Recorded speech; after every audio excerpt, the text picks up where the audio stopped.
emails, and maybe also, help us understand the real world to some extent.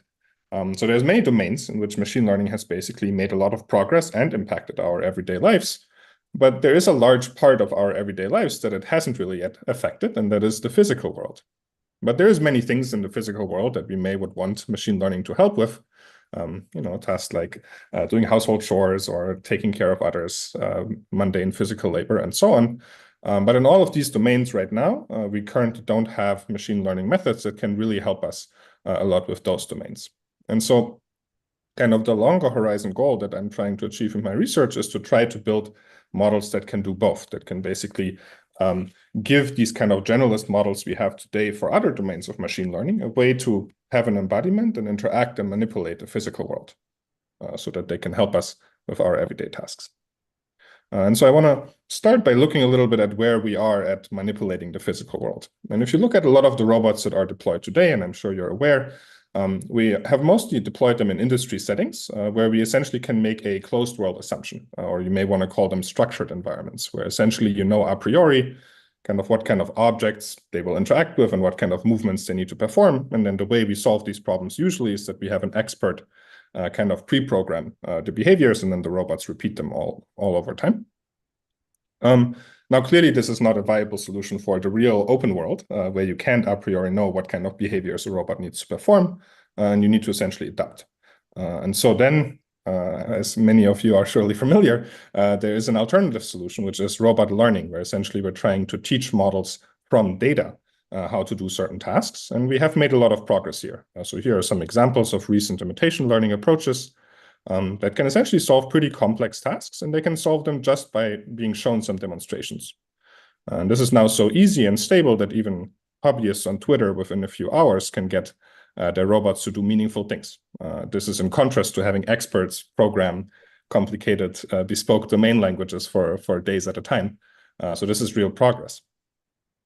Now, the problem is that a lot of these models that we're training in robot learning today are what I would call specialist models. So they're often trained on single tasks and rather small data sets. And then as a result of that, many of these policies tend to be quite brittle, which means that if you change the lighting or you bump your camera, things like this, they tend to fail. They tend to regress in performance, at least quite drastically. And then on the flip side, if you want to get these models to actually be robust, you essentially need to collect a lot of data, and you need to recollect that data, importantly, for every new task that you want to teach those models. And so now the question may be, well, can we take that paradigm and can we just use it to solve this kind of grand open world manipulation challenge that we're trying to approach? And I want to emphasize that the challenge here is not just in having high dexterity, but it's really a generalization problem. Basically, if you want to have these policies interact with the real open world, they need to be able to generalize to many different objects. They need to understand how those objects may work, like that you need to push the top button on this coffee machine. And there's a much longer tail of very complicated kind of common sense questions, like, that you shouldn't erase a whiteboard that says do not erase, or you shouldn't put a plastic container on a hot stove, and so on. So there's really a complicated interleaved problem of reasoning about the world and then acting in it accordingly. And just solving that with the current kind of specialist policy paradigm seems very challenging. So to summarize where we are, basically, we have very powerful generalist non-embodied models that can be trained on large data sets. They generalize well, but they lack the ability to interact with the real world. And then we have kind of specialist robot control policies that are very dexterous and they can perform complicated tasks on robots, but they're usually trained on rather small and task-specific data sets and lack the ability to kind of broadly generalize to the open world. And so in my research, I try to take these two things and kind of combine them to train what you may want to call embodied generalist models. And the way that I go about it is that I basically start from existing non-embodied models and I expose them to lots of robot experience, basically a lot of embodied experience that teaches these models how to interact with the real world. And then the eventual hope is that by training models like this, we can actually solve some of these complex kind of real world tasks that require a lot of interleaved reasoning and acting, and then hopefully also be able to fine-tune those models to new tasks and new environments much more quickly than if we started from the original from scratch model. Okay, and so in today's lecture, basically, I want to cover the first steps in that direction. I don't want to claim that we have solved this problem yet. And so basically, I want to show you guys how we can go from these kind of specialist robot control policies we know how to train well to a more generalist kind of open world control policies where you can just download a checkpoint, prompt it in language, and then hopefully have it do many tasks in many environments. And then along the way, I hope to also cover a bunch of the research infrastructure that we have set up so that other people can now do research on these kind of scalable robot learning problems, including large data sets and open source model code bases. All right, so this is what we want to cover today. To motivate why this may be hard, we can look into how we actually usually train generalist models outside of robotics. And so the standard recipe for training your favorite generalist model is to go to the internet, scrape as much data as you can, maybe do some curation, and then pass it into some large autoregressive transformer model that learns how to model that data. Now, in robotics, this is quite challenging because, well, for one, data in robotics cannot be very easily scraped from the internet because we don't really have large robot data sets on the internet. And then the kind of transformer models that people had developed for, say, text or vision language models aren't particularly well suited out of the box to do the kind of dexterous control tasks that we may care about in robotics. Okay, and so in today's talk, basically I want to cover 3 key elements that I think we need to put in place in order to be able to do research on these like more scalable generalist robot models. And I think it's the same 3 elements that you will need to figure out for any large-scale machine learning pipeline, which is 1, large data sets, 2, model architectures that can train on those data sets, and then 3, evaluations. Basically, how can you tell whether your generalist policy actually works? Okay, and so this is basically the outline or the roadmap for what I want to cover today. I will talk about the work I've done and others have done on building large robot data sets, then building model architectures that can use them. And then I will have a little bit of an overview of how we try to approach the evaluation problem for these more generalist policies. Okay, any questions before I start getting into the real stuff?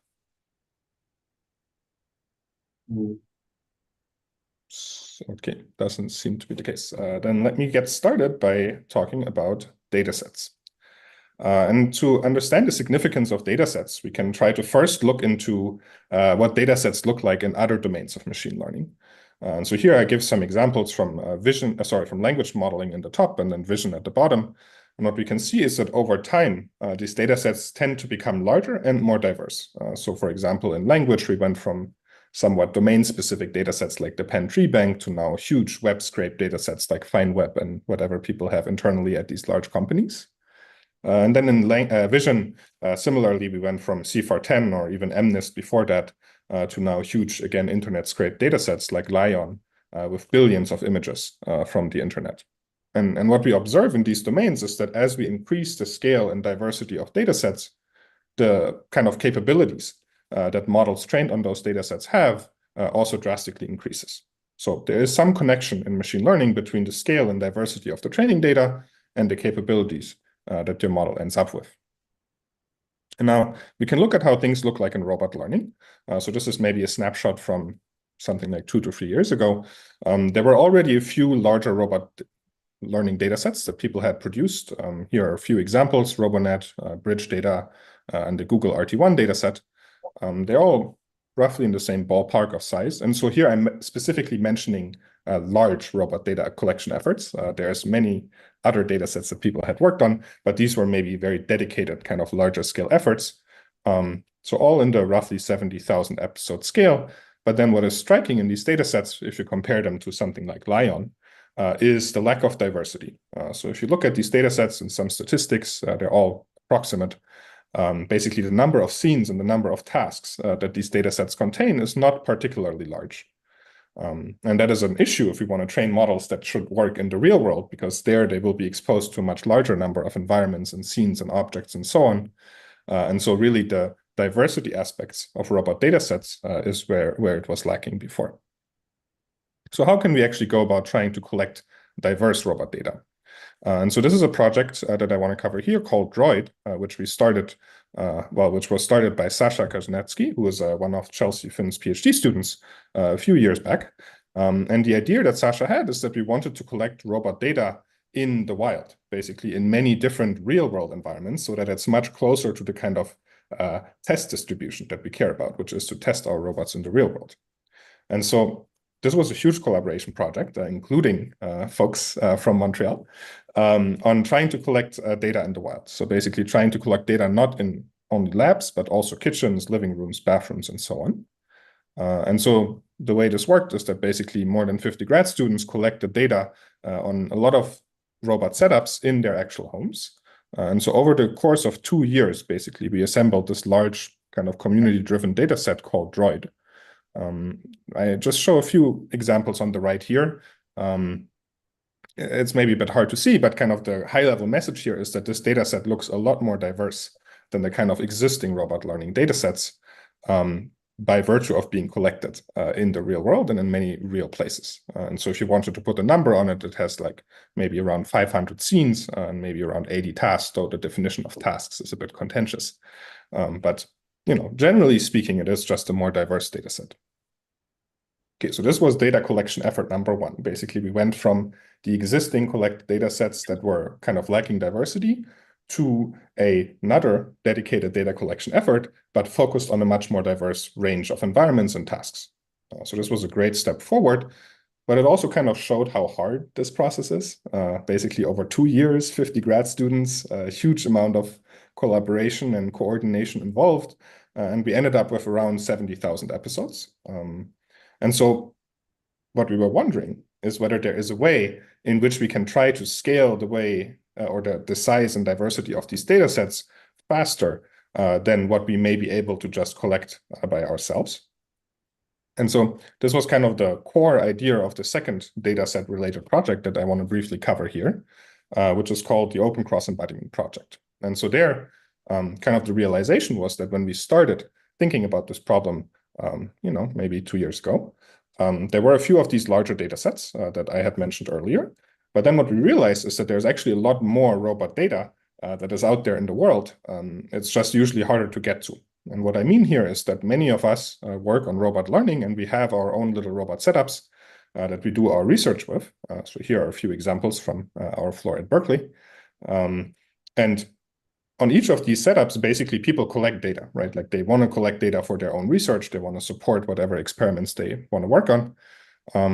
And so there is a lot more of that kind of robot data out there. It's just typically not shared or reused or easily accessible, because in isolation, each of these little data sets by itself may not be particularly useful for the next guy, just because their robot may look very different, their setup may be different, they may have different sensors and so on.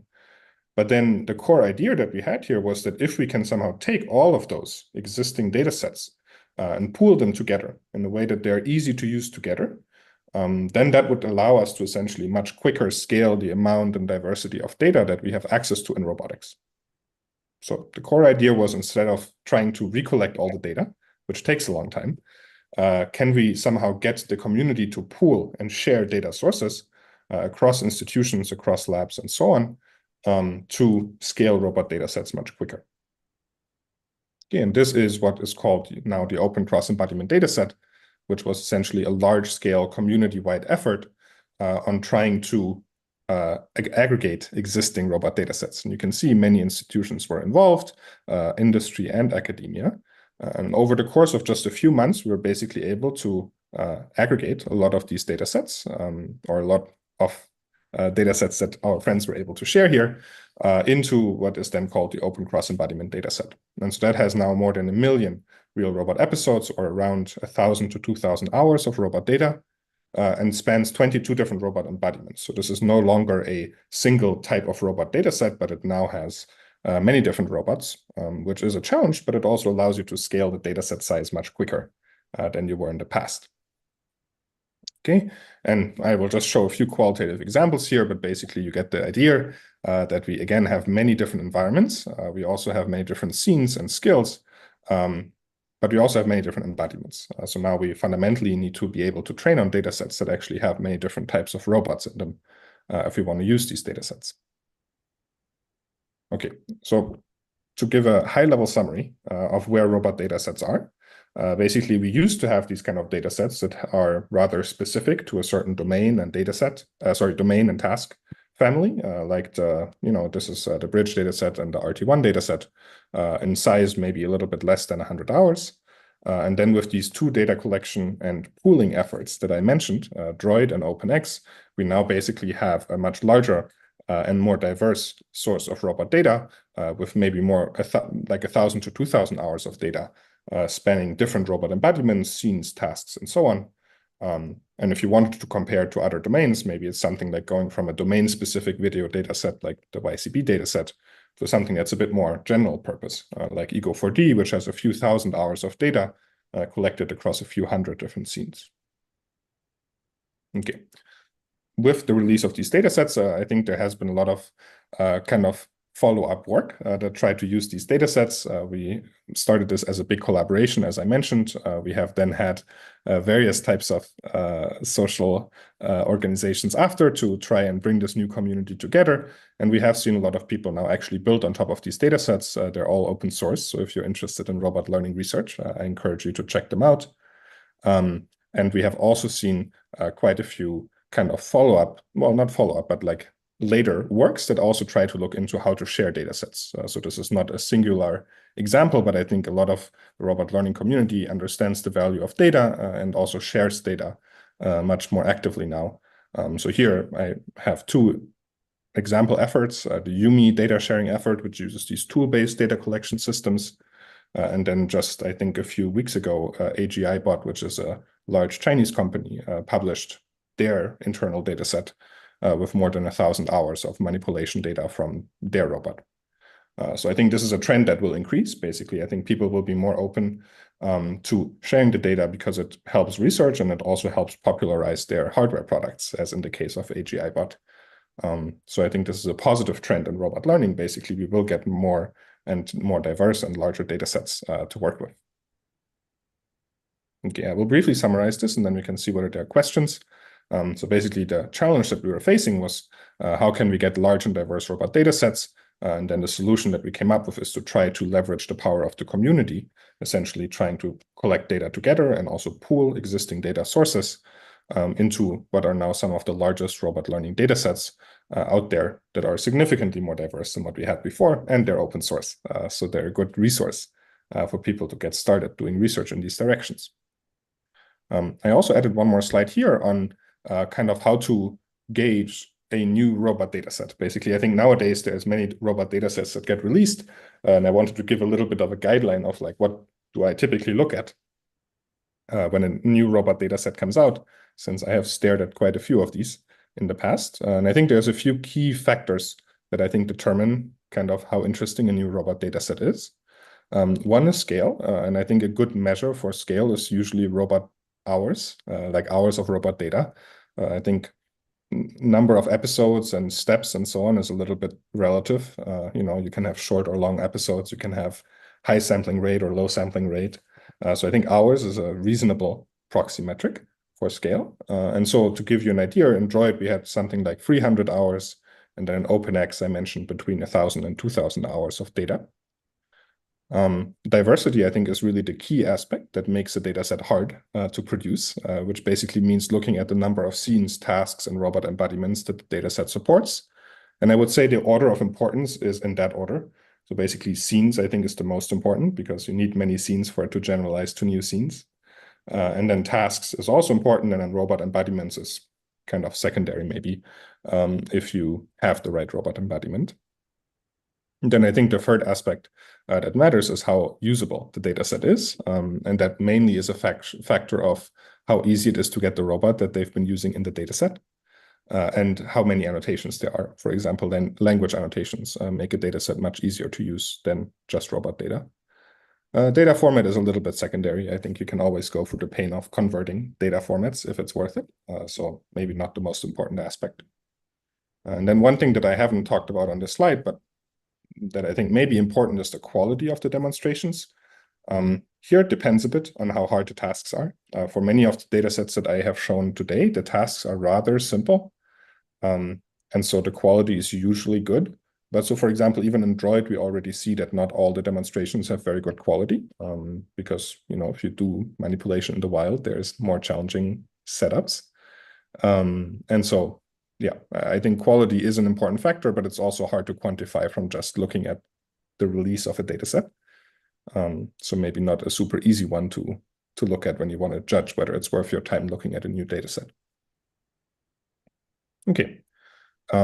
So this was the short overview of existing larger robot data sets. I don't know if there are any questions that we can discuss before moving on to modeling questions. I have a question. Can you hear me? Yeah. You mentioned data quality, and I was just wondering because in the LLM community, a lot of people said, you can train maybe models with the same performance using less data, but it's like higher quality data. Have you guys seen the same like trend in robotics? Yeah, good question. There isn't a lot of research. That's the answer. Basically, I think there's few papers that look into measuring data quality, and we don't really know what even constitutes a good data set. Yeah, so basically, I do believe that there's a lot of upside in doing good quality filtering, and we have seen initial signs of this. So I will later talk about some papers on model training, but the gist there is that basically, if you take a model and you pre-train it on all the data you have, but then you do kind of a annealing stage, I think it's called in language models, or like a fine-tuning stage, I guess, where you train on a subset of higher quality data, where quality in this case was filtered by kind of vibes. Like basically okay, I will do a little detour. Basically, the way the data was collected is that there were different operators collecting data.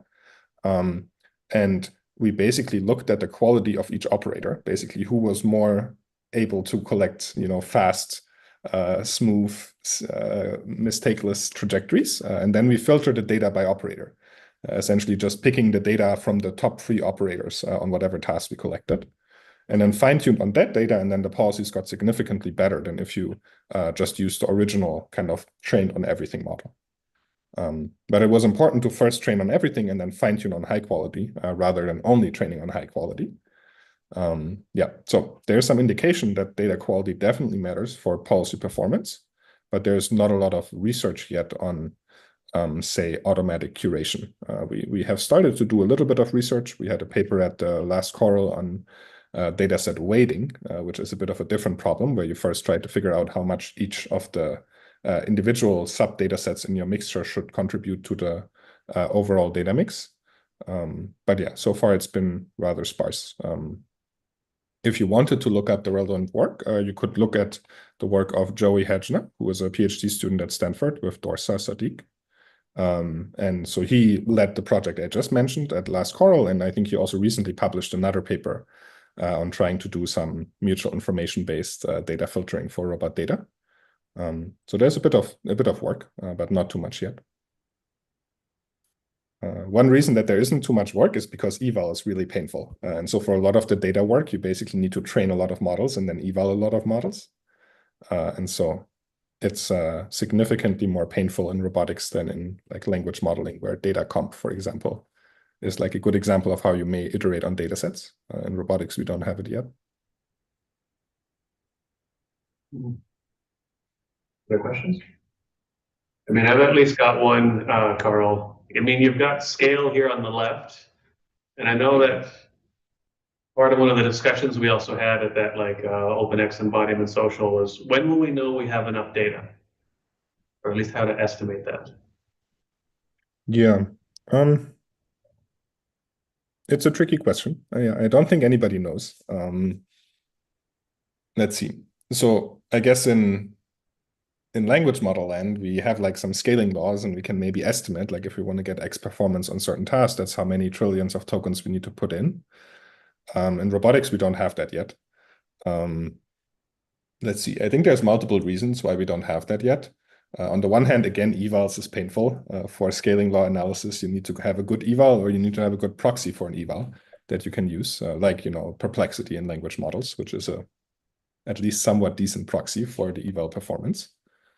In robotics, we don't have that, so that makes it hard. And I will talk about the pains of eval a little bit later. So eval is a problem. And then I think the other problem is that the data distribution we're working with is changing quite drastically. So I think in LLM land, you can make approximations and extrapolations because you make the assumption that you started with a web scrape data set and then you just add more web scrape data. In robotics, like right now, basically we don't have a lot of data sets that approximate the data distribution we actually care about.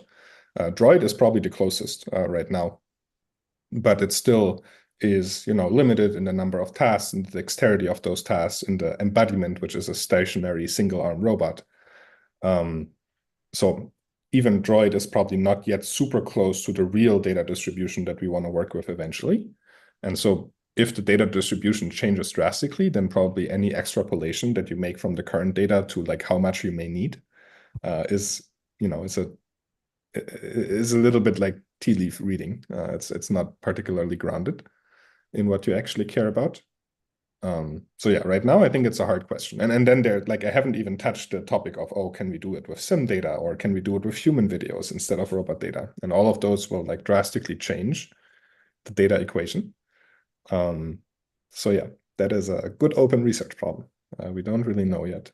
Maybe one point of yeah, I think one point of hope that I have here is that, and I'm going a little ahead now, but I think later I will show some quite promising results on the Droid dataset.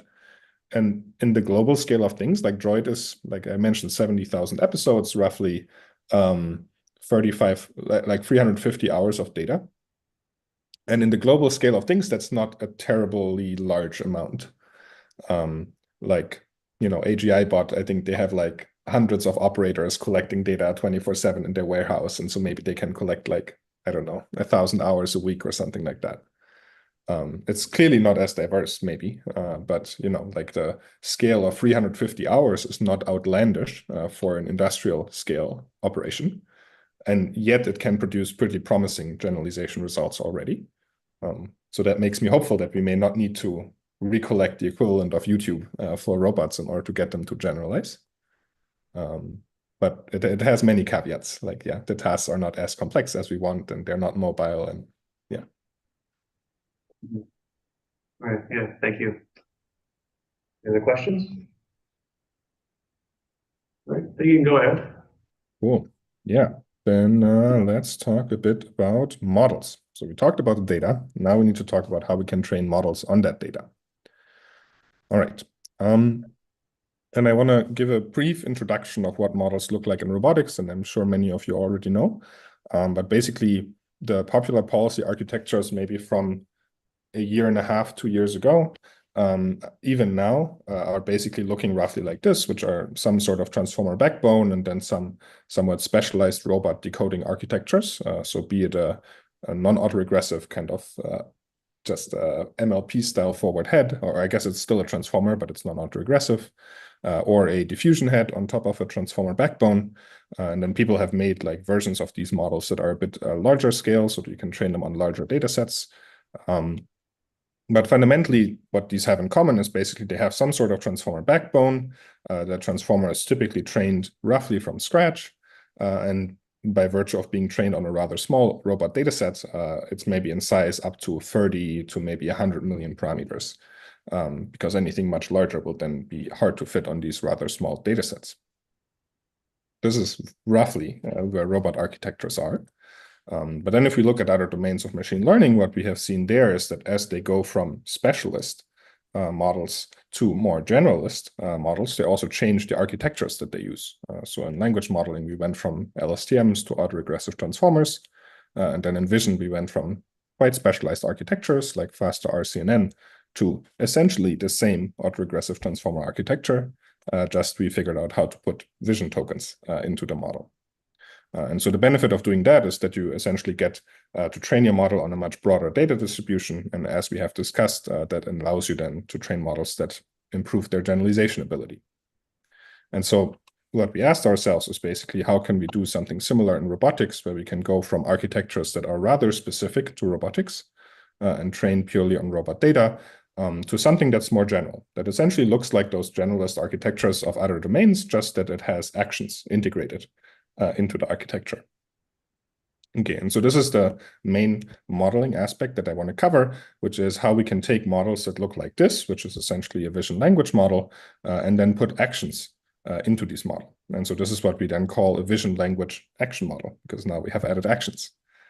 This is an idea that was originally proposed in a paper called RT2, which was a work done at Google roughly 2 years ago.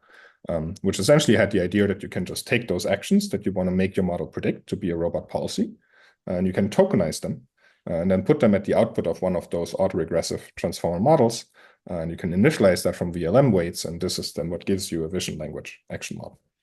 Okay, so the idea is simple for training VLAs, which is to tokenize your actions and then just train your model with the regular kind of maximum likelihood objective that you would otherwise use for vision language model training.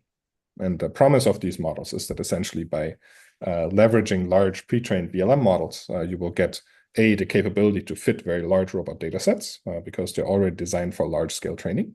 And then B, hopefully some generalization benefits because they have been pre-trained on lots of non-robot data. And we will talk about both those aspects in the next few slides. Okay, so on the modeling side, kind of the roadmap for today's lecture is that I first want to introduce a rather basic VLA recipe, so Vision Language Action Model, or VLA.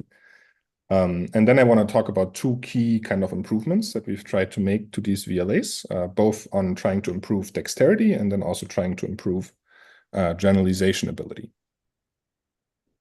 Okay, so this is what we will talk about for modeling. And for the basic recipe, I want to go to a project that's called OpenVLA, which is kind of one of the first open source VLA models that we have built. And I want to use it as an example to kind of discuss how do you typically design a VLA model? Like what are the key aspects you care about? And so here you see basically what a VLA looks like. As I mentioned, it's essentially a vision language model where you have an image encoder. You maybe have some language input like a task instruction, and then you have the output tokens. And so in contrast to regular VLMs, the output tokens here will be action tokens, which essentially represent your robot's actions. And when you look at this picture, basically there's three key elements that you have design choices on, which is which language model backbone do you use, which vision encoder do you use, and then how do you tokenize your actions, or how do you decode your actions, to be a little bit more general. So these are kind of the three key differences that many of these VLA models have from each other. And in the OpenVLA example, we can concretely try to instantiate this. So what we did back then is that we used the Llama 2 backbone because when we did this project, Llama 2 was kind of the cool thing to use. And then we had a two-stream vision encoder, which essentially combines features from a Dino V2 and a Scalable backbone, both of which are kind of powerful pre-trained vision models. The reason to combine them is that they capture slightly different aspects of the scene. So Scalable is contrastively pre-trained. So it captures semantics well. Basically can tell you whether an object is in the scene or not. But then Dino V2 tends to be a bit better at capturing where the object is. So in our experiments, we found the two-stream thing to be quite beneficial. But it's a bit of a design choice. And I think few follow-up VLAs have made different design choices here. And then the third part is the action tokenization. And we will talk about that in the next slide. But to give you a ballpark understanding of the size and scale of these models, so basically it's a 7 billion parameter VLA. We can, sorry, was there a question? Oh no, it was sneezing, okay. Yeah, we can do questions in a second, but basically 7 billion parameter VLM. To train it, we can reuse the exact same infrastructure that we have for training the original VLM, because the only thing we're changing is the action token target. Everything else is the same. And then we trained this particular model on the open cross-embodiment dataset that I had mentioned earlier for something like 2 weeks on 64 A100s. But this is now a number that may vary, depending on the size of your dataset and the size of your model. This is a bit of a variable, but it gives you an idea of the ballpark amount of compute that went into training this model. Okay, the third design aspect here, as I mentioned, is the action tokenization. And because I will talk about action tokenization a bit more later, I want to capture in a bit more detail how exactly the actions are tokenized here. And so the way this works for OpenVLA is that when you have your continuous input signal, in this case, a kind of single end effector robot arm, which has a 7-dimensional action space. So it's like 3 translation, 3 rotation dimensions, and then 1 gripper dimension. So you want to take that continuous signal and you want to discretize it into discrete action tokens. And so the way that we do it in OpenVLA and the way that the original RT2 model also did it is that you take all the actions in your data set for each dimension separately. And you essentially bin the range of values that you see into uniform bins. The number of these bins is a bit of a hyperparameter, but essentially you just want to, be able to assign a discrete bucket to each individual continuous value in your input. So the way that the discretization works is once you get a continuous value, you check which of the buckets does it fall into, and then that's the discrete integer value that you assign to that input value. And this is how we go from a continuous input to a discretized action token output. Does that make sense to everyone? Mm-hmm. Yeah, do you always discretize these like directly on the integer value? How do you mean? So to be clear, so this isn't, basically we take the range of values, we normalize them to the range -1 to 1, and then we just divide the range -1 to 1 into, in this case, 256 uniform buckets. And then that's how we discretize. Okay. Yeah, so it's always done uniformly. And then you woke up one day and picked 256, sound like a good number? That's right. That's right. Like basically the number here is the trade-off between precision and vocabulary size. So if you make that number much smaller, then you will essentially have fewer buckets, but you will have, much less precision. So you will make more rounding errors, essentially. If you make the number much larger, you will be more precise in your action representation. So the rounding error is smaller, but then your data set will have much less repetition on any particular token, which may be a bad thing. Like basically, because we train this with cross entropy loss, like maybe it's nicer to have not too small bins, essentially. Yeah, suppose this is strongly connected to like just generally tokenization for language models and what type of tokenizer to use. And what does that mean? We will have a whole like set of 20 slides about tokenizers, so lots more to cover there. Yeah, there was another question I think that someone put in the chat. Oh, in the chat. Let me check. How do we determine which LLM architectures are worth considering? Great. Yeah, so that is a very good question. We do not know. Basically, the question is like, if you can pick any LLM or VLM that people produce, and usually they produce a new one every week, how do you know which one to use? And we don't really know. Like right now, we basically just pick whatever we think is reasonable. We usually try to pick something that's not too large, because if you go very large, it will make your model very slow, which matters for robotics. But beyond that, there is not a lot of science yet on how does the choice of model backbone affect the performance of the downstream policy. So we have done a little bit of ablation OpenVLA, where we, for example, found that this two-stream encoder thing matters. But so, for example, we don't know whether like a freebie polygemma model, for example, is worse or better than a 7B, Llama 3.2 vision, 3.1 vision, whichever point it is. And it may be doubtful that you can actually leverage the performance of these models on like, MMLU or like any of these like standard data sets and standard evaluation benchmarks effectively for robotics, because what these benchmarks often test are very different types of skills. So they will look at things like, oh, do you know like high school level biology? Can you read the integers on this graph? How good are you at doing OCR on this, receipt of your bank statement? So these are very different problems from what we would assume the robotics problem entails. So yeah, it's not a very well answered question at this point. But it should be answered. I think we haven't done these investigations, and maybe the reason we haven't done them so much is that we felt the current recipes don't make too effective use of the VLM's internal knowledge yet. And I will talk about this a little bit later. But yeah, basically, so far we have just used whatever was most convenient for training. So in this case, it was this Llama plus vision encoder version that we used here. And then at Google for RT2, we used whatever largest VLM Google had at the time.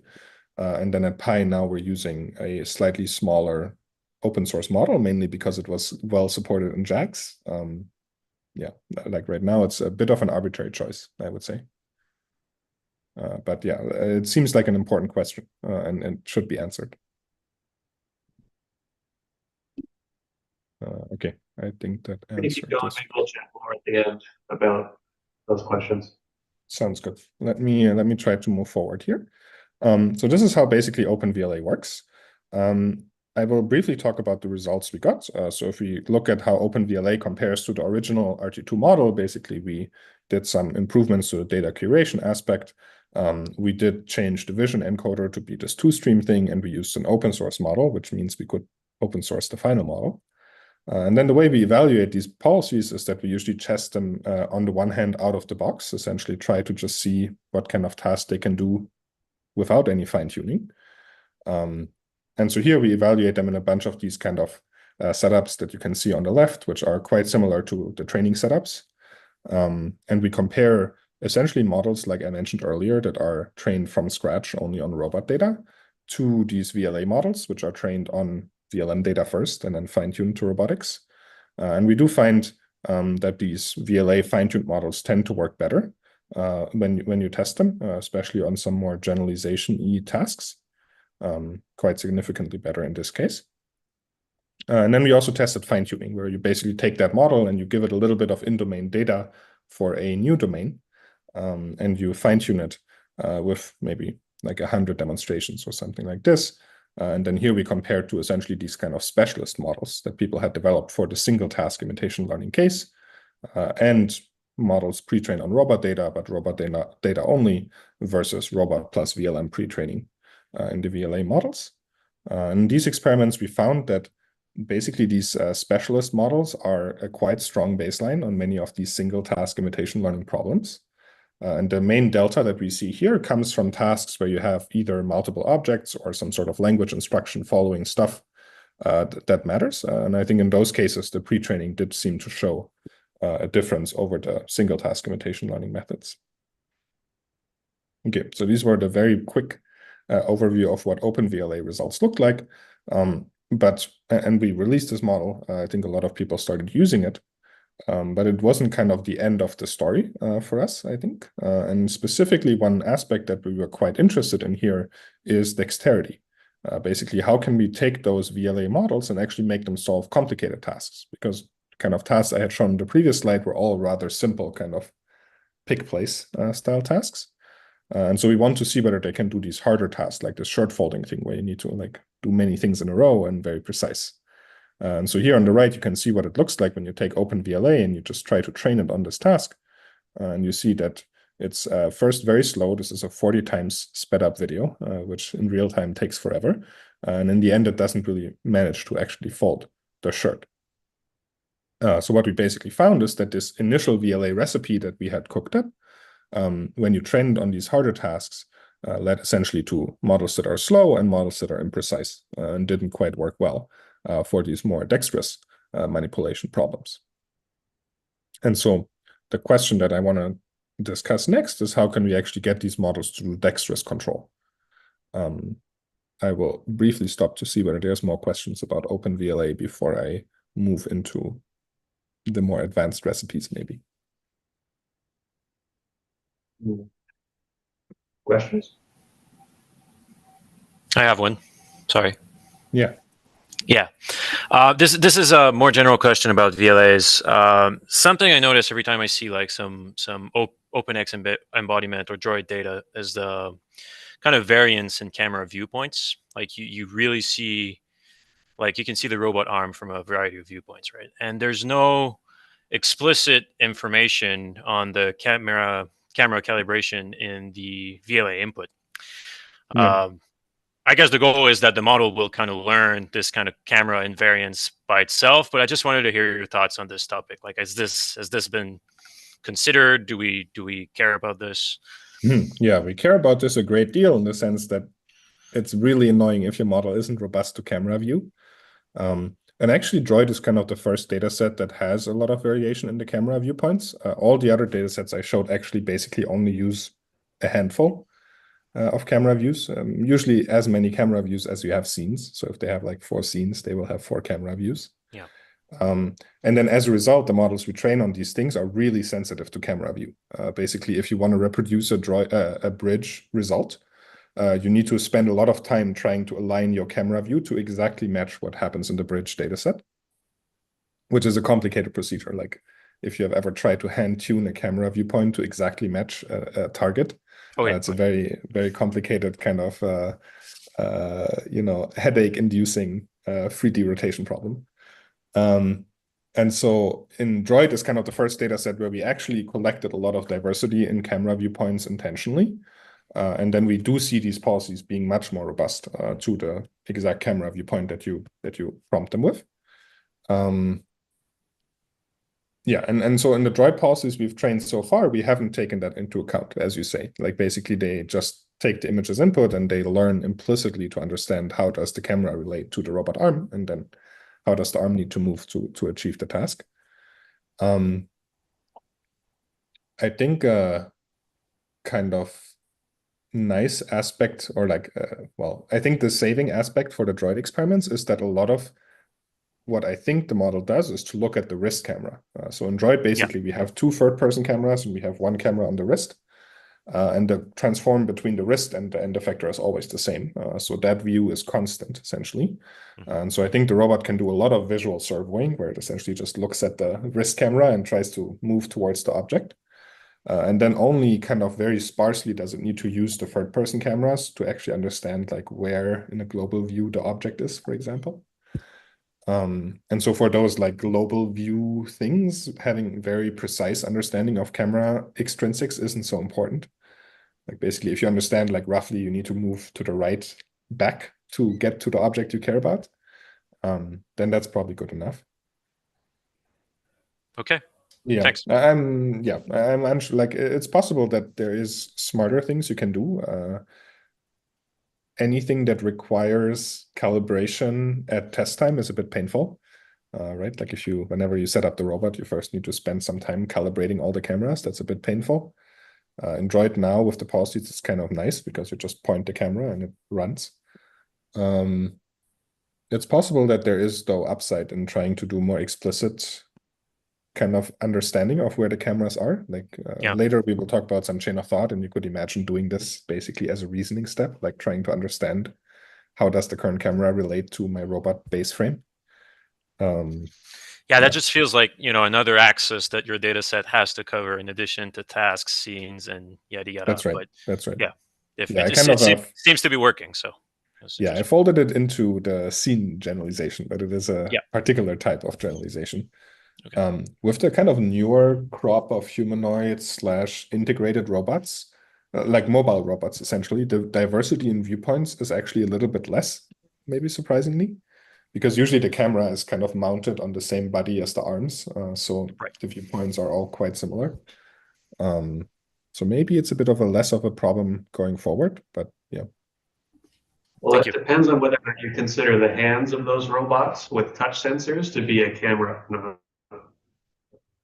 But so the hand problem is easier in the sense that you know the like the proprioception usually, so you can kind of estimate where the hand is. Like like these policies usually get the view and they get proprioceptive information. So if the camera is mounted in a rather fixed position with respect to the base of the robot, then you can kind of infer the hand position from the proprio. Yeah, makes sense. Yeah. Okay. I will try to move forward. Talking a bit about the dexterity problem. So basically, to summarize, we have a recipe that can ingest a lot of robot data and it can learn these simple tasks pretty well. But we're lacking the ability to learn dexterous tasks, kind of complicated robot motions. And there's two ways in which we have tried to address this, and both of them try to address this action decoding problem. Like, how do we get these models that are usually designed for vision language tasks with discrete outputs to actually decode these kind of continuous complex motions better that we need for dexterous control tasks. And so I mentioned we have two options, basically, and I will only cover one in detail, but there is two. So the first one is to add a more specialized action decoding head. And this is one that we explored in a paper called Pi0, which was released in November of last year. And so the way this works at a very high level is that you have the same VLM backbone. So this could be your Llama 2 backbone. It could, in this case, it's a polygemma backbone. So Siglip encoder Gemma backbone. Doesn't matter too much in the details. And then you have a diffusion decoding head in this case. And I'm not sure whether you guys covered diffusion policies in the class. Briefly, we talked about the like different types of diffusion versus continuous versus discrete action spaces for VLM models. Got it. Yeah, so I also don't have a lot of slides on this, but basically it uses a diffusion decoding mechanism, which is a very powerful mechanism for decoding continuous outputs. So it has been used for all types of large generative models these days. And it turns out it's also pretty good at decoding action chunks, like basically sequences of actions. Yeah, I don't have slides on the exact math, and you should probably just look that up somewhere. But essentially, it's just a mechanism to decode continuous actions given conditioning on the representations in that VLM backbone. So this is what this action expert module does here. So this is option one, basically continuous action decoding via diffusion. Option two is the one that I want to discuss a little bit more because it's kind of closer to what we have discussed before, is to try to improve the way that we tokenize the actions. So we talked already a little bit about how we tokenize actions in OpenVLA, and it turns out that if you're a little bit smarter about how you tokenize the actions, you can actually get those models to learn some of these more dexterous control tasks.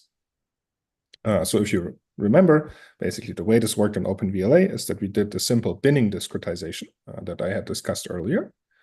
And then if we look at what actually happens if you apply this to a policy training problem, and so typically in these higher frequency kind of dexterous control tasks, we predict action chunks, where we predict roughly a second of future robot actions. And so if you have a second and you do it at a low frequency, which is more typical for these kind of simple manipulation tasks that I showed earlier, you maybe do something like 3 Hertz, so you have 3 actions per second. And then if you apply our simple binning discretization, you get a matrix that has 3 columns of 7 integers of action tokens. But now if you increase the frequency of your data, and this is what happens as we go to more and more dexterous tasks, we essentially increase frequency, the number of elements in that matrix increases. So for these very highly dexterous kind of laundry folding tasks, which we do at 50 Hertz, we essentially end up with a matrix that has a lot of entries of action tokens if you wanted to predict the next 1 second of actions. And so by itself, that is not a big issue. But then what we notice is that in these matrices, action tokens tend to get repeated much more frequently. And the reason is quite intuitive. Basically, if you have the same signal and you sample it at a higher frequency, the repeatedness of the action will increase. Or to say it differently, the action tokens in your matrix will end up being much more correlated. So they will look more alike to each other. Now, to understand why that may be a problem, we need to understand how we actually train these autoregressive transformer models. So the way that we would train your VLA here is that you would flatten that matrix and then train it with a next token prediction objective. So here, this is very standard for any autoregressive transformer. You condition on all the previous tokens, and then you predict the one next token in your sequence. Now, the problem is if those tokens are very highly correlated, that means that future tokens look very much like past tokens. And so your model is incentivized to essentially just copy over tokens. And the training signal, which is kind of the information in each and every individual token, conditioned on all the previous tokens, is rather little, right? Because that new token looks very much like the old tokens. And so as a result, kind of the training of these models ends up being very slow. They tend to copy actions a lot. And as a result, they don't work very well, as we have seen on the real robot. Okay, so to summarize, basically with naive tokenization, as you increase the frequency of your data, like we do for more dexterous tasks, you essentially end up with a lot of action tokens, each of which has very little information in itself. And so we try to think about basically what can we do? Like this is an issue. Basically, the models don't train very well. How can we improve this issue? And what we realized is that basically the problem here is that the tokens are very not dense, right? They're very sparse in some sense. They have very little information in each individual token, and that's what makes training slow. So naive idea is to just compress the actions, essentially try to increase the information in each individual token so that when you train on them with an autoregressive prediction objective, you have more learning signal in each individual token that you put into your network. So increase the amount of information per token, and as a result, we would be able to more effectively train even on high frequency data, where with the naive tokenization scheme, we essentially have very low information density in your tokens. Okay. Now the core question is, how do we actually compress continuous actions? We're not the first people to think about compression, by the way, in the context of autoregressive model training. Any language model trained today is trained with a tokenizer, and that tokenizer typically uses a compression algorithm. For language modeling, it's typically byte pair encoding, which is essentially a way to losslessly compress discrete valued data. In this case, characters from text, bytes from text. And so we thought about how can we equivalently compress actions into more dense representations for training our transformer models. But then for actions, the kind of BPE style, byte pair encoding style of compression is not quite suited because it's really made for discrete data and we have continuous data. And so instead we used what is on the slide, which is called discrete cosine transform, which is an alternative approach for compression. That is quite popular. It's used in things like JPEG compression, MP3, MP4, and so on. It's basically really good at compressing continuous valued signals. And the way this works, I will do this very briefly, is that when you have a continuous input signal, DCT essentially transforms it into a weighted sum of cosine bases of different frequency. And so if you have a smooth signal, you get a high weight on a low frequency cosine. And if you have a sharp signal, like here, you get a high weight on a high frequency cosine. But then the key property of DCT is that essentially most of the information of your input signal will be contained in just a few of those cosine weights. And most of the other weights end up being zero in practice for most input signals. And so this is really great for compression because we can just get rid of all the zero elements and only keep those few cosine coefficients that actually have high weight.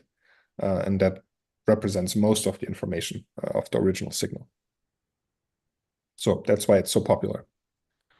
And so we can take this algorithm and we can actually put it into a tokenization scheme, namely by taking our original action chunk, transforming it into the DCT coefficients, doing that for every action dimension individually. You end up with this matrix of, again, DCT coefficients, so one row per action dimension.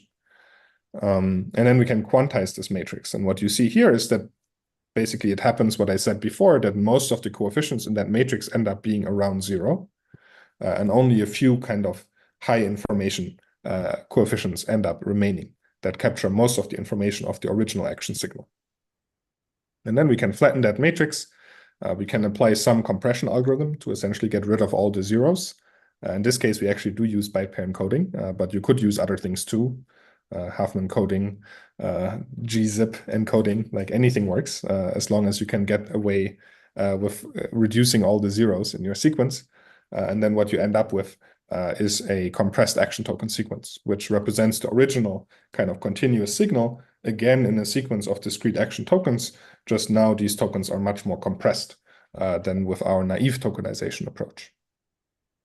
Okay, so to summarize, basically, the way we can train VLAs with this new tokenizer, which we call FAST, is by taking continuous input signal, DCT converting it, compressing it, and then training the VLA the same way as before, just now on action targets that are much more compressed.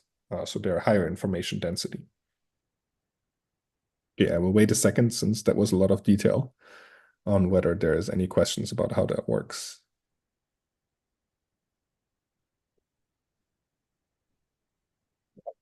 I have a question. For when you're training these models, like you'll be using cross entropy loss on the predicted tokens, but then what I'm thinking is that these action chunks also have like a spatial meaning. So do you see any benefit of also adding like some sort of like L2 like error on top of your predicted action and seeing like, so then you're predicting tokens that are closer in some sort of spatial manner as well? So in some sense, the diffusion loss actually models this property, right? Like your diffusion loss is usually some sort of L2 loss on the noise that you predict, but it's equivalent to the output that you predict. Whereas the cross entropy loss does not model the spatial relations as much. In practice, we do see that the cross entropy loss trains a lot faster. Probably because the model has been pre-trained with cross entropy loss, and it tends to work really well for these large transformer models, since they have been all optimized for that type of loss surface. Yeah, so in practice, we find that the cross entropy loss works really well, whereas more like L1, L2 style losses tend to train a bit slower at larger scale. That is our experience. We have tried combining them too, and there wasn't a particularly, like the speed wasn't faster than just training on the discrete token outputs. Whereas it does get slower if you don't do the discretized decoding. Do you have any, because the hypothesis here was there is essentially a bunch of wasted tokens or like copied information in the like original signal.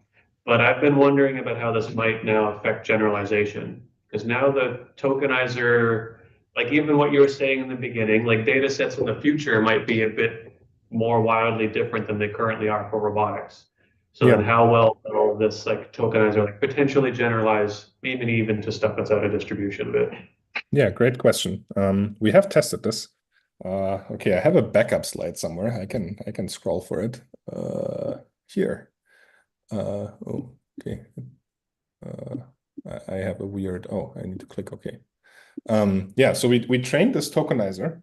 And so, okay, I now lost the slide, but basically the only thing in this tokenizer that is learned and therefore dataset specific is the BPE part. Basically, the final thing has a vocabulary, and you train that vocabulary on your dataset. Also, technically, the scale parameter that we use for rounding, basically how many digits of your DCT coefficients you keep, is a parameter. We choose it, and we found it to be not very sensitive. And then the only other thing that's learned is the BPE vocabulary. And then we tested whether we can take that tokenizer, which we pre-trained on the largest robot action data set we could find. So basically, we took all of OpenX, we took whatever data we collected at Pi, we transformed it in all the kind of action spaces that we could think of. And then we took all of that and we trained one tokenizer on top. And then we took that tokenizer and tried to test it on unseen data. So these are data sets that were explicitly not in OpenX or the Pi data. So I actually just called up a lot of friends asking them for data that they hadn't released or hadn't put into OpenX. And then we tested it on those data sets, and essentially on those data sets, it seemed reasonable. We haven't trained policies on those data sets, but we have tested that it still compresses those actions reasonably well. Yeah. And we have tested training on some data sets or some environments that were not in the pre-training data, like Libero is like one of those sim environments, for example. And there it seemed reasonable. So basically there wasn't much, like basically the comparison we had is always the tokenizer trained on all of our other data versus a tokenizer trained specifically on data from that domain. And so there we didn't find to be a big difference. But it's still a little bit, anecdotal. I guess we would need to see how it plays out. But my like high level intuition here is that most of what the BPE aspect learns is to squash away zeros, essentially get rid of all the zero coefficients. I think that's most of the compression that we get from BPE, and that tends to work well even on new robot data. Because and this is a lossless compression step, right? So the worst thing that can happen is not you will do more tokenization errors. The worst thing that can happen is your action token sequence will be a bit longer. And so actually at Pi, we have never retrained this tokenizer. So even on any new data that we collect and any new policies that we train, we still use that original tokenizer that we trained a few months ago. So it seems to be decent on new data as well. Okay, great, thank you. Okay, Let me try to find where we were. Somewhere here. Okay, we discussed DCT, and then we can discuss about results. All right, any more questions before we discuss about some results here? Cool. Oh, Glenn, about the time. So I think we started at 1:30, right? Yeah. Okay, You've got so time. Nice place. I mean, you've got until what's 3:30 my time, so another 40 minutes at most. Okay. Yeah, we can see. I can also skip some stuff if it turns out to be too long. Okay, I want to talk about results for the tokenization work. So basically, we tested a tokenizer across a bunch of different data sets with different complexity. And what we found is that on all of those different data sets, we did see significant compression compared to the naive kind of binning tokenization I discussed earlier. And that's specifically true for these kind of shirt folding tasks that you see here in the top right, where we had very large sequences of tokens with the naive tokenization approach because it's high frequency. And then we get more than a 10-fold compression from this DCT approach. And then we tested whether this also affects policy training. And so specifically on these kind of harder, higher frequency dexterous tasks, we do see a significant difference between VLAs trained with the original OpenVLA style tokenizer, which is that one, which essentially doesn't work. And then VLAs trained with our fast tokenizer, which now enables them to actually learn those tasks. We also did try an alternative compression approach based on vector quantization, which is something that people do a lot for images, for example. It's a bit of a heavier approach because you need to train neural networks to do the compression and decompression.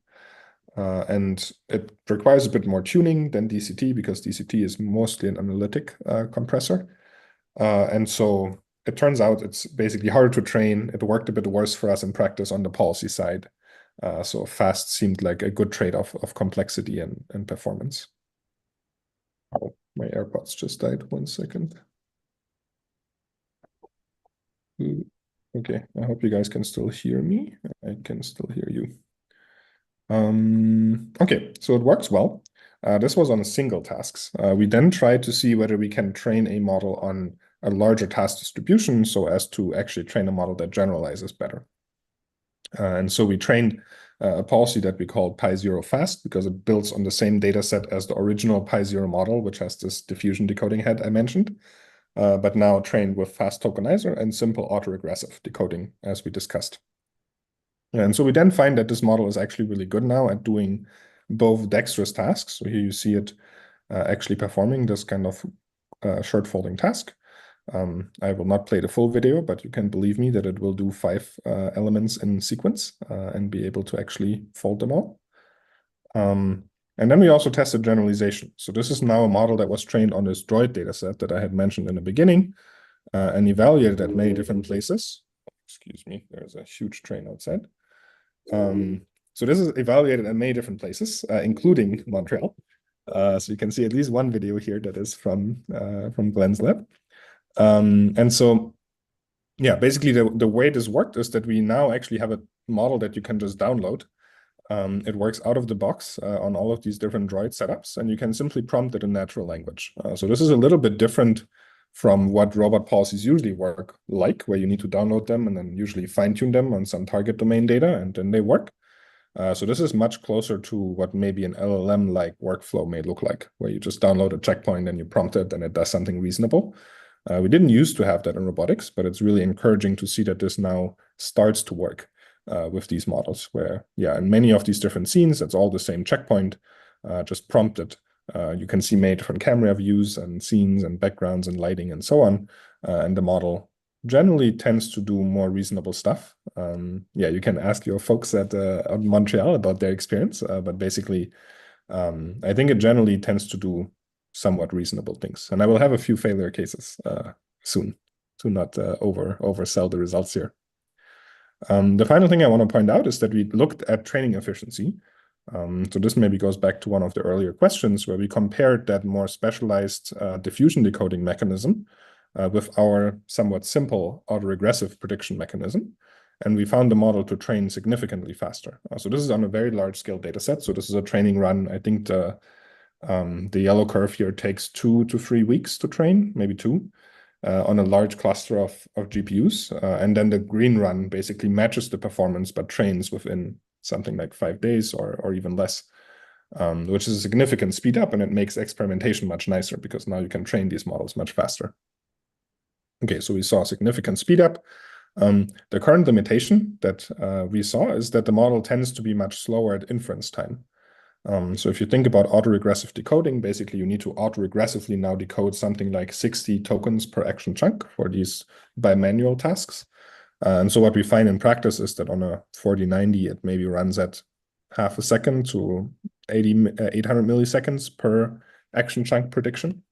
Whereas the diffusion decoding model, in our experience, is quite a bit faster for 2 reasons. One, you only need to do approximately 10 diffusion steps to get a good action chunk, compared to 60 autoregressive decoding steps. And then the diffusion policy also uses this trick of using an action expert that's smaller than the original backbone network. So here in the case of Pi0, it's just 300 million parameters. And so that action expert does the autoregressive part of the prediction, and so it tends to be much faster.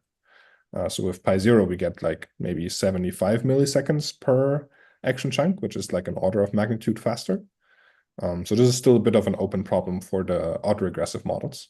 We can certainly also apply the action expert trick to make it faster, but it's still, roughly 6 times slower just by the sheer number of autoregressive steps that you need to perform. All right, so this is kind of the open research question. I did want to summarize this bit by saying that the VLA research direction, I think, has now seen a lot of adoption. We have released all the models that I talked about today on Hugging Face, and so we can see that a lot of people started using them. For OpenVLA, it has now been downloaded nearly 500,000 times, which is huge for a robotics model, and maybe not for an LLM. And then, there were also a lot of follow-up works that try to improve various aspects of VLAs. Nowadays, there's nearly a new one every week. And we have also seen some industry folks adopt VLAs and try to make them practical on their setups, like the NVIDIA folks. And so I think generally there has been a lot of kind of follow-up research on trying to improve these model architectures and various aspects of how we train those models. Okay, that concludes the dexterity aspect of the model training. I have a little bit about reasoning that I wanted to cover, but I will see whether there's any question before I go to that.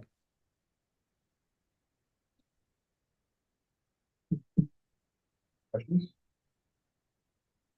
Everyone's had their coffee today, ready to ask questions? I have one. I can ask, did you try the fast tokenizer with like parallel decoding instead of autoregressive decoding? Yeah, so we sent, oh, is there more? No, that's it.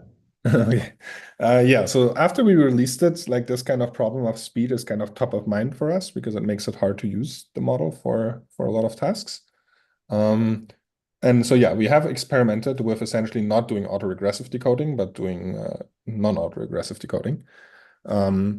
That tends to work a bit worse because it's less expressive, right? Like you can imagine that the multimodality is much more challenging if you predict all the tokens at once versus autoregressively. So that hasn't quite solved the problem for us. We have solutions where you can co-train between the autoregressive and the diffusion decoding, and that maybe gives you roughly the best of both worlds, but it's a little bit ugly because now you have both objectives in your model. So we're also thinking still about how to get this to be better. I think you can certainly do things like the action expert architecture, as I mentioned. We are trying that. You can do speculative decoding. You can do improved inference kernels, as people have developed for standard autoregressive language models. So there's a lot of headroom to try to improve the inference speed, which we haven't fully, exhausted. But so far the simplest thing of just trying to not do autoregression seemed to actually work a bit worse in our experience.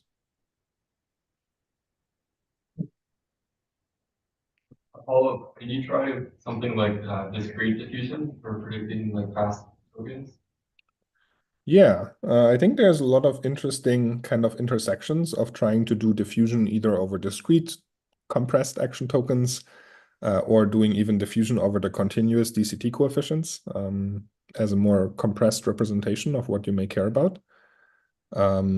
Yeah, we haven't, or a latent diffusion, right? You could imagine doing like a VAE style thing to compress your action chunks, and then you do latent diffusion over the latent of that model. We haven't really tried a lot of those things. I think they're quite promising. So yeah, lots of things to try.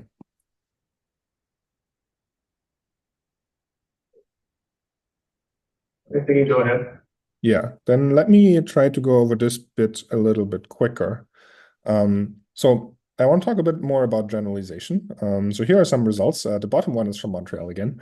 Results of where the model really doesn't work very well. So basically, when you put it in front of objects that it's not so familiar with potentially, it tends to not really know what to do with them, even if you tell it. So even if you say close the lid or push the button, it may not actually know what to do. Similarly, I tried to test this at Berkeley on some microwave and asked it to open the microwave. And you can see that it kind of struggles to understand that opening the microwave involves pulling on the handle as opposed to pressing buttons. So clearly, these models do generalize better than what we have seen before in robotics, but they do have a lot of limitations in the kind of generalization that they currently afford. And one kind of aspect that we were hoping to help with these kind of problems is the web code training, right? Like basically, you have these VLM models, they're trained on lots and lots of data from the internet. So maybe they should have some concept of what a toilet lid is, or like, what it means to push a button. And so in fact, we have seen some generalization emerge from this internet pre-training. So for example, in the RT2 paper, there's this somewhat infamous example of asking the model to bring a Coke can to Taylor Swift. And so while the concept of Taylor Swift was certainly never seen in the robot data, somehow the model does understand what the image of Taylor Swift is, and so it can somewhat reliably bring the Coke can to Taylor Swift. But then we have also tested the same principle on a few other things like the spatial reasoning. So here we put an object on the middle of the table and ask the model to put it to the top or the bottom of that table. And it turns out that the RT2 model doesn't really work very well on those kind of tasks, which is maybe a bit surprising because you would expect a large VLM pre-trained on the internet to actually be able to understand what the top or the bottom of a table is.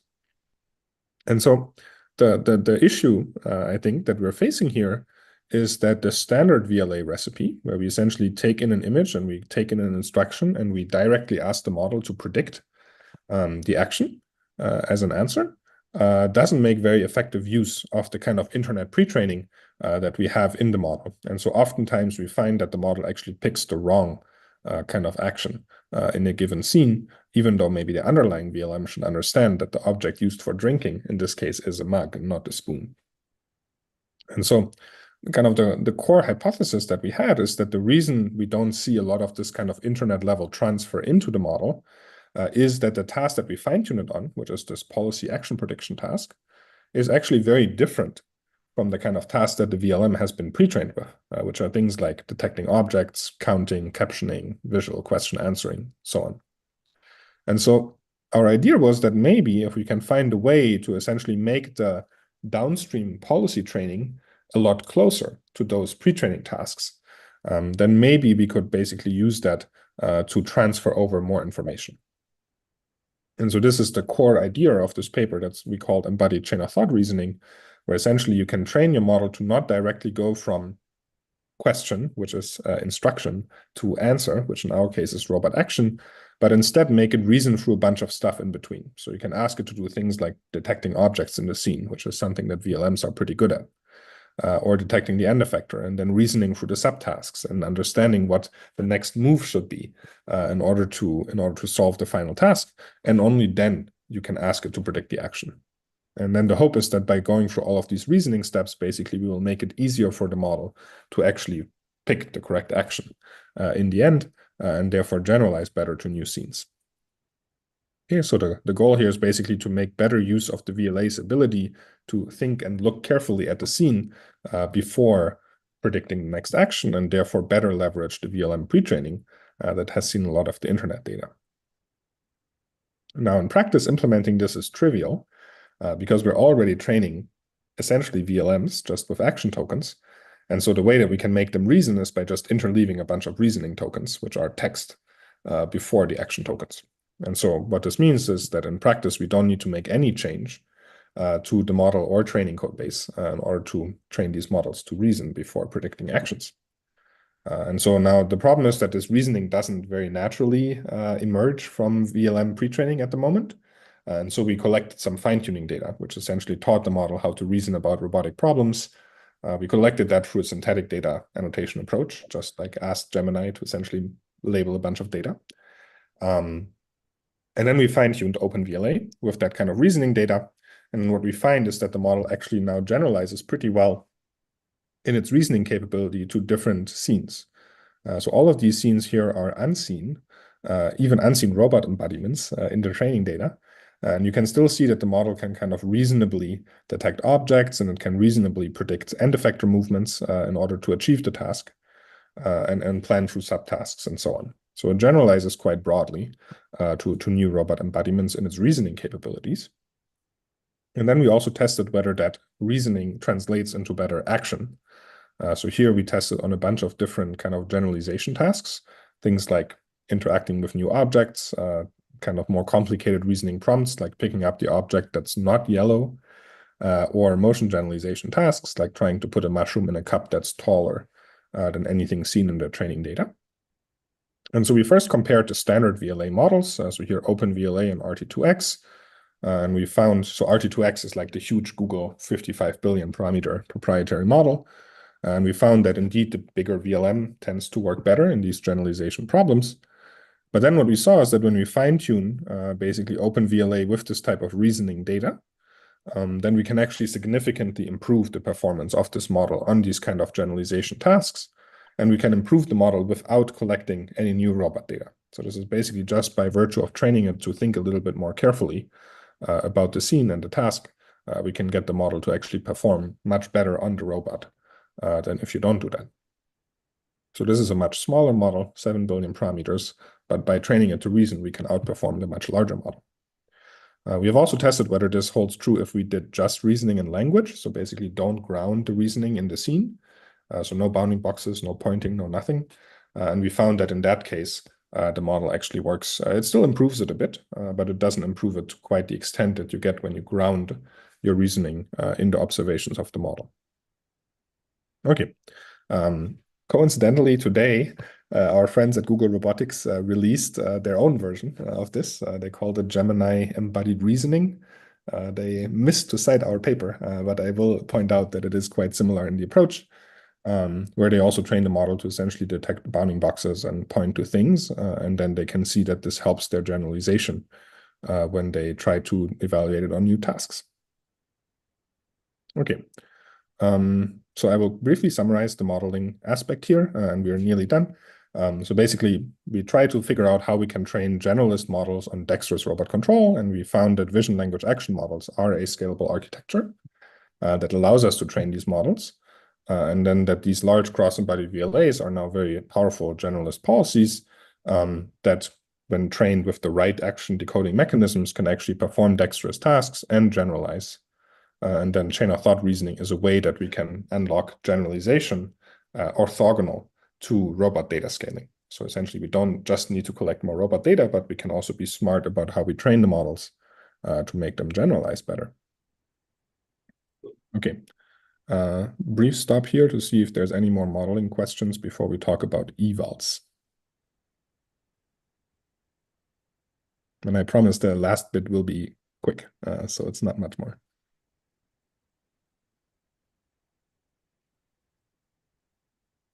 Okay, then let me briefly talk about evals. So yeah, basically we have talked about data. We have talked about how to train models on them. We haven't talked a whole lot about how we test whether those models are good.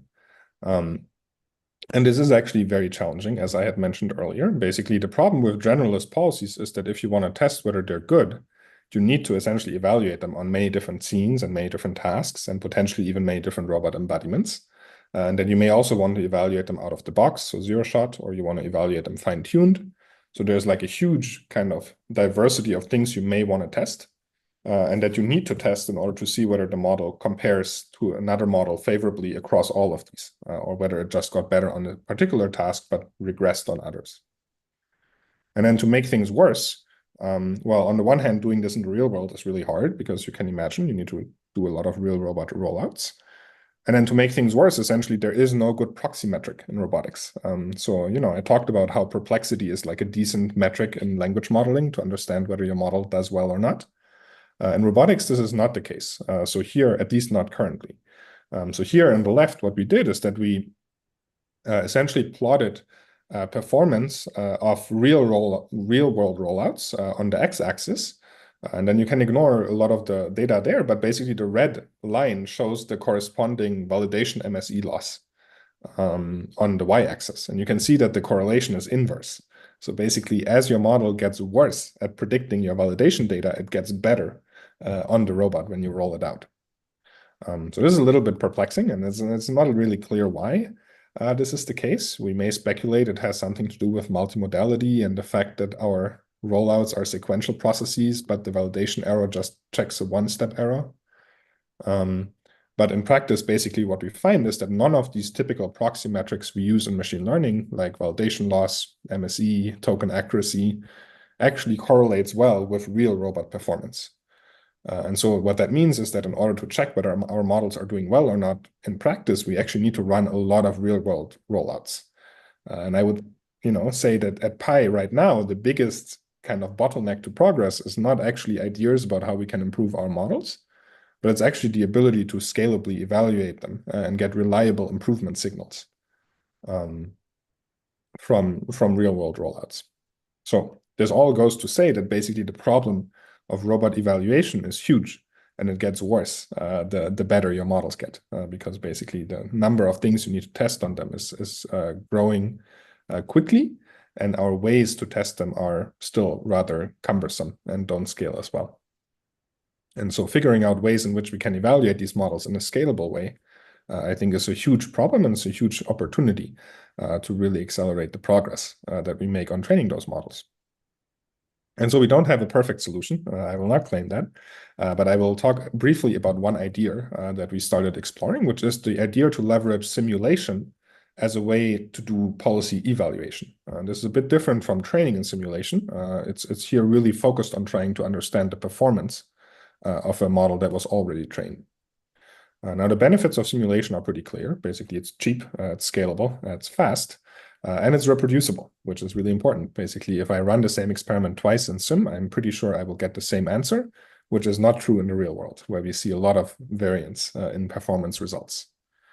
And then the workflow that we're imagining here is that essentially you train your policy on whatever large data set, including lots of real data. And then you want to take that policy and just evaluate in a simulator. And then you need to make sure that your simulator essentially looks realistic enough so that you can actually get a reliable performance estimate. And so what this may look like in reality is seen in this video. So this is basically an example of this project that we did in this direction called Simpler, where we essentially took a bunch of popular real-world environments that we had run evaluations in for our previous policy projects. And we built simulation environments that try to be as close to the real world as possible. So here, the bottom row is the simulation and the top row is the real. And then the goal was to basically show that there's good correlation between the real rollouts and the sim rollouts. Okay, so this is where we want to get to. Why should we do it this way? So why not, for example, train on sim data, right? Like it may be natural to think, well, if you just train on sim data and you eval in sim, that's like much easier. But then the problem with training on sim data is that you actually want to train on data sets that have real world diversity if you want to do research. And right now we don't have very good sim data sets with that approximate real world diversity. So there is no Droid version in sim at the moment. And then the second point here is that we actually want to evaluate the policies that we care about, which are the ones that should work in the real world. And so, if we evaluate a proxy model that we trained on sim data, then it may not actually evaluate the thing that we care about. And then the other aspect that I want to comment on is that it's different to evaluate in sim than to train in sim. So when we train models in simulation, a lot of the problems that we're trying to think about is how to avoid overfitting to the simulation. Essentially, every simulation has some imperfections. And so what you see often with models trained, for example, with RL and sim, is that they will discover those imperfections and exploit them. And so if we only evaluate in the simulator, but we don't train in the simulator, then these model exploitation problems are much like they don't exist, basically, because the model doesn't optimize against the simulator. And then also, if you only use sim for evaluation, you're not necessarily limited to training the policy only on tasks that you can simulate. So there's many tasks we can simulate very well, like soft objects, liquids, and so on. And so if you train policies in sim, you can only train them on tasks that we can actually simulate. Whereas if you evaluate in sim, you can train them on much more, but then only evaluate on those tasks. Okay, this is the high-level overview. I will very briefly show you guys how we actually built those simulators. Basically, we started by trying to quite accurately model the real-world geometry in sim. So this was a rather hand-authored process. We then did something quite hacky, which we called the green screen, which is essentially just copy pixels. Like the high-level intuition was that we wanted to get the visual appearance to be as close to real as possible. And for a fixed camera viewpoint, the simplest thing you can do is just crop pixels and paste them into the simulated image. So what you see here is that basically most of those pixels are actually real-world pixels, and then only the objects and the end effector of the robot are rendered in our simulator.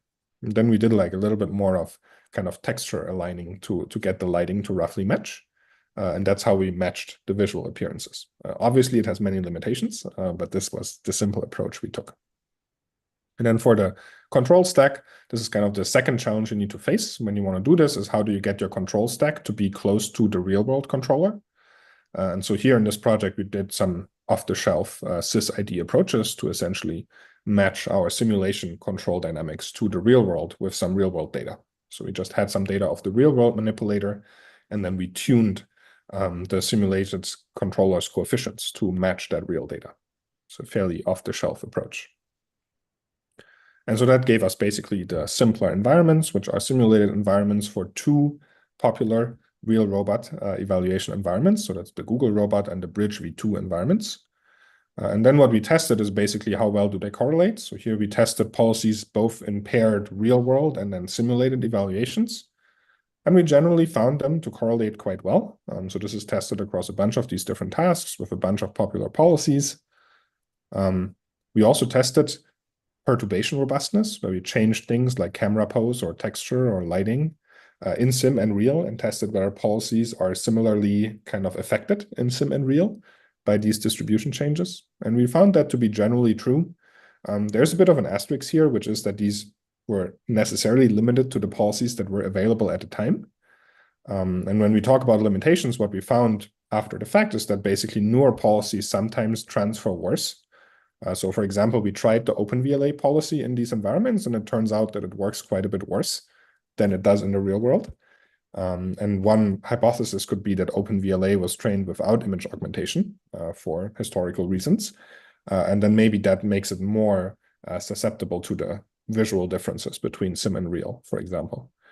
So this shows some of the limitations here. Basically, we can never be fully sure whether the sim accurately reflects the real world results. But it can maybe provide some guidance as to whether a policy is like completely trash or it's actually pretty decent. But then the real result is always the final kind of measure of policy performance. There's a few other limitations. I won't go into too much detail, but basically, we don't support wrist cameras because we do this green screen trick. It requires a lot of effort to actually make those simulations. And then there's many things that we just cannot simulate very well. Things like soft objects, liquids, and so on. So we just can't evaluate on those right now. So all this goes to say that basically, even though sim evaluation provides an initial idea of how we may approach the problem of evaluation of these models, it's really just a first step, and there's a lot of open problems that we haven't been able to address yet, and that I think are really impactful if we were able to address those. Okay, so that concludes the third section here. Basically, the challenge that we discussed is how can we evaluate these models at scale. The idea that we discussed is this realistic simulation idea. And then in Simpler, we did show that basically we can get good performance, like good correlation between real-world rollouts and sim rollouts, at least for some policies, but that there are still many open problems that we need to look into. I will briefly see whether there's any questions about eval before we conclude.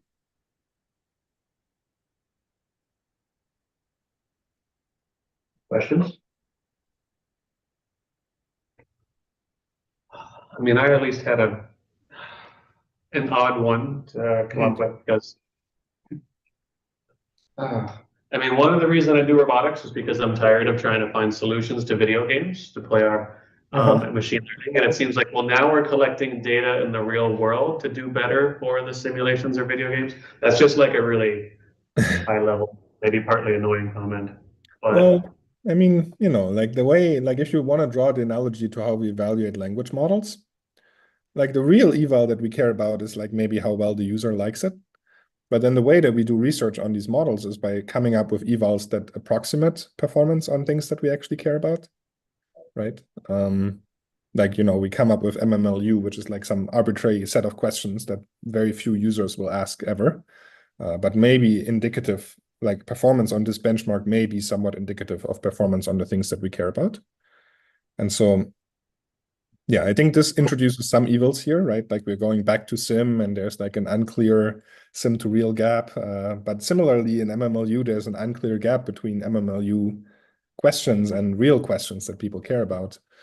But it is a very useful tool still for people to iterate on and improve on and then compare. And so similarly, I think simpler or like any simulated evaluation is never the final goal. And I'm kind of wary of papers that just report simpler results. But I think it's a useful tool if you want to iterate on something faster, to look at how these policies do in sim. oh yeah, I mean, I completely agree with that part. I'm just keeping a broader mind. I mean, also, yeah, the students in my class use simpler environment for their second homework assignment on training something like Octo, so they're familiar with it. It's thanks as well for being able to make it possible to make a homework assignment without having to do homework for like Nice. hardware. Yeah, I hope it will treat you okay. Yeah, I think the generalization differs from policy to policy. So maybe don't on simpler results, but yeah. I guess it worked out well since there aren't any current hard questions from the students in the class right now about simpler environments. I think you're good. Uh-oh. Okay. I have a question. Sorry, Yeah, last minute. So you mentioned that validation mean squared error wasn't very indicative of like performance. So then when you guys train the models, do you just choose iterations based on like past experience, since you don't really have a good way of knowing when it's like, I guess, good to stop training? Yeah, it's a big question, right? Like which checkpoint do you choose? We don't really want to evaluate all the checkpoints in the real world because it's really expensive, like in human time. Yeah, so right now I think the solution is basically rely on experience. Like over time, across many different experiments, we will evaluate checkpoints at different stages of training. And so we build an intuition for when a model may be done training. You can also look at training MSE convergence, basically like when does the model stop improving at a reasonable rate. But it's not a very good metric because these models tend to just keep improving. Like especially diffusion-based models tend to just improve on the loss over time. Like it just doesn't stop on the training loss. Whereas on the evaluation loss, they usually stop improving after like 20,000 steps. But then if you evaluate a checkpoint, that's trash. And you need to really train for like hundreds of thousands of steps. So yeah, I think right now the answer is basically we rely on some historical data of when we think these models are good. And then when we see that the model is still bad, we suspect it's undertrained. So we just train it longer. But it's all very suboptimal. Like basically, yeah, as I mentioned, like I think one of the biggest problems we're facing is how to evaluate these models effectively. I have a question. Are you looking at other paths for evaluation?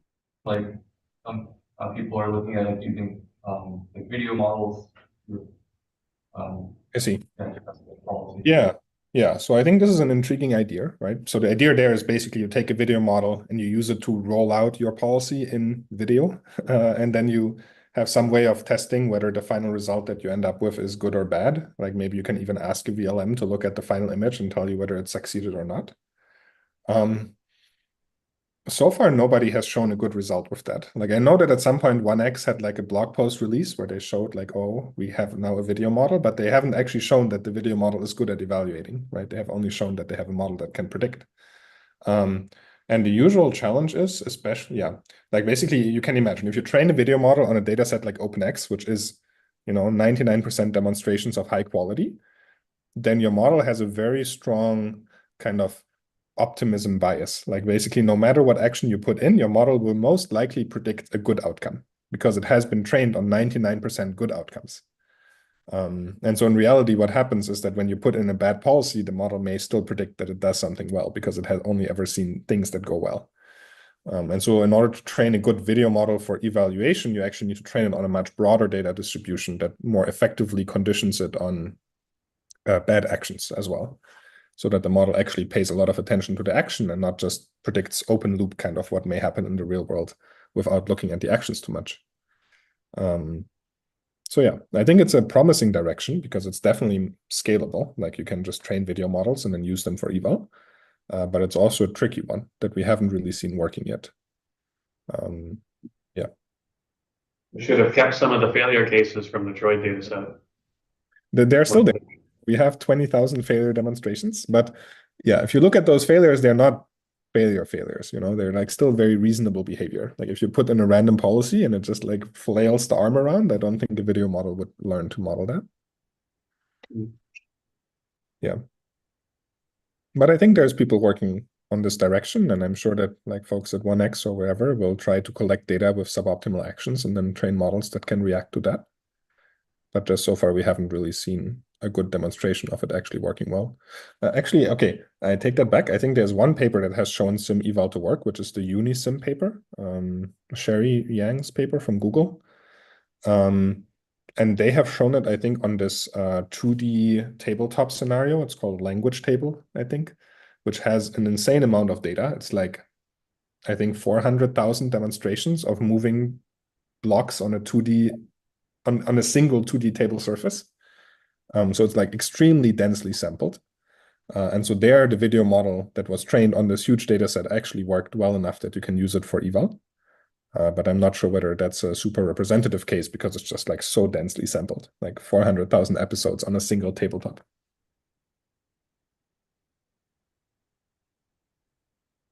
Okay, oh, there's something in the chat here. Oh, how closely do we need to look into reward functions when evaluating? Yeah, so do we have separate evaluation metrics or just some reward function? So I guess when we run real robot evals or even in sim, basically we just define some some success condition. It's essentially a binary reward. And that's usually pretty easy. Like, like in language modeling, I think there's a lot of discussion about like how to define the right reward function so that your model learns to align with a very misspecified task, which is to make humans happy, I guess. I think in robotics, the tasks we're trying to make these models solve are much more common sense judgeable. Basically, like whether your robot succeeded at putting an object into a drawer or not is like something that you can quite definitely say by just looking at the final state of the episode. So I think at least for many of the current tasks, it's pretty straightforward to define rewards. And we usually just do it with some rule, or we just tell whoever runs the eval, this is how you should think about rewards. Like this is when it succeeded, and then they will score. There's probably a future where when robot policies are really good, we will get into the territory where it's more about how you do tasks and like, were you like safe while you did them, or did you do it in a not safe way, or like, did you do it smoothly or did you do jerky arm movements? Like maybe then reward specification becomes a bigger problem. I think right now it's pretty trivial. Like most people are able to tell whether the robot succeeded or not at whatever we ask it to do. Cool. All right, let me wrap up since I think we can do a few more questions. It's just like 1 or 2 more slides.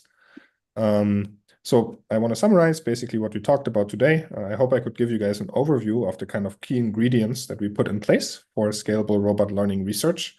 We talked about data sets. We talked about different model architectures that we developed to get these policies to do dexterous tasks and to generalize to the real world, and then, well, to labs. And then we talked about evaluation a little bit in the end and about how we started to develop tools to make it a bit more scalable. There is many open questions. I just tried to pull a few from the top of my head here for each of the directions. So I think on data side, we need to think about how we can more effectively collect robot data, how we can have the robots collect their own data, how we can leverage non-robot data. I think there's a lot of people excited about that question. So lots of things to explore. I think on the modeling side, we can still probably do a much better job of actually integrating the embodied and the non-embodied large models that we are training. We also need to look into runtime. So I mentioned about the challenges of inference speed. I think those will get much worse as we make those models reason more. And then, the final dexterity of the policies that I've showed today and their reliability is not very high. So even that short folding task, like it is dexterous, but it's still a pinch gripper that does, a pinch and then a move, and it doesn't do like a complicated like hand movement kind of thing. So I think there's lots of headroom on trying to improve dexterity and the reliability of these policies, which is probably also an integrated hardware-software kind of question. We don't have very good hands at the moment, so the dexterity is a bit limited. And then on eval side, I think we have discussed some of the limitations and future work here. How can we make the sim eval more reliable? How can we simulate tasks that are hard to simulate? How can we evaluate tasks that are hard to simulate? And how can we maybe evaluate things like safety, which we haven't at all talked about today, but which seems quite crucial when you want to actually deploy these models into, households and homes. So there's many things I think that we still need to do. And I also want to emphasize that these things are not exclusive to industry. I think many of these questions can be quite interestingly, done research on with academic budgets and with the kind of open source resources that I talked about today. And then, the scaling work can be done somewhere else. But I think the core questions can well be investigated in academia as well. Okay. With that, I want to thank all my awesome collaborators from Berkeley, Stanford, many industry places that have helped me with the works I presented today. And happy to take any remaining questions.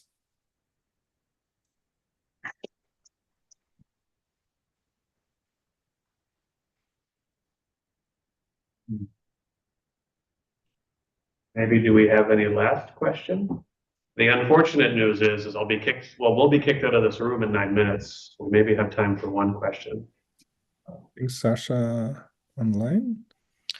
Yeah, I have one question specifically about Pi0. So I don't know if you're familiar with there's like this very cool laundry experiment where the robot unloads like the dryer and then folds the clothes. I'm just wondering, like, is that entire thing the VLA outputting actions, or is it integrated in some kind of higher with a higher level reasoning framework? Yeah, that is an end-to-end control. Like one model just does it all. Just does it all. So it also outputs like the mobile-based controls and stuff. Yeah. Okay. I think, like the caveat here is that it is trained on that environment. Specific room layout, I guess. And if that's right. So it doesn't do a lot of like planning about like, oh, where are the objects and where do I need to go? The dryer was in one place, the table was in another. It clearly does need to be reactive, like, the clothes aren't in the same way in the dryer all the time. Right. But it doesn't need to like, do planning at the level of like whatever people usually show with maps and navigation, where you're like dropped into a new environment and it just needs to figure out how to deal with that. Not at that point. Okay, thanks. Still a great result, great demo. Yeah. Thanks. All right. Thanks very much, Karl, again. We won't catch up some more, but we'll have to get going. Great talk. Take care. Thank you. Yeah, if there's more questions, feel free to shoot an email too. Happy to. All right. See you guys.